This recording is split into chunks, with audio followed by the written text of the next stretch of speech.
আমি আহ্বান জানাচ্ছি সাধারণ শিক্ষার্থী লীলা চাকমা শিক্ষার্থী রাঙামাটি সরকারি কলেজ। এই যে দর্শন হচ্ছে, আমরা যে রাস্তায় নামছি, বারবার নামতেছি, দর্শকদের লোক দেখানো ভাবে যে প্রশাসন গ্রেপ্তার করতেছে, 2 দিন পরে ওদেরকে ছেড়ে দিচ্ছে। কেন ছেড়ে দিবে ওদেরকে?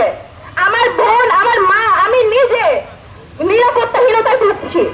এই যে পাহাড়ে যে যতগুলো ছোট ছোট বাচ্চা, ছোট ছোট বনফুলগুলো পুঁতার জন্য হয়ে আছে, তৈরি হয়ে আছে, কিন্তু ওদেরকে পুঁততে দেওয়া হচ্ছে না। ছোট বয়সে ওদেরকে মেরে ফেলা হচ্ছে। এই যে আমি প্রশাসনের কাছে আবেদন জানাবো, একটা বার্তা দিব, আমি এখানে সিএসসি নারী হিসেবে, একজন আদিবাসী নারী হিসেবে আমি নিজের নিরাপত্তা চাই, আমার মায়ের নিরাপত্তা চাই, আমার মা কাকিমাদের নিরাপত্তা চাই, ছোট ছোট বাচ্চাদের নিরাপত্তা চাই। প্রশাসনকে এটা দিতে পারবে? দিতে পারবে কি প্রশাসন? দিতে পারবে না। আমরা প্রশাসনের কাছে বারবার যাচ্ছি, কিন্তু কোনো লাভ হচ্ছে না। এই যে পাহাড় আর সমতলের কতটা পার্থক্য আমরা নিজেরা বারবার কত বছর ধরে দেখতে পাচ্ছি।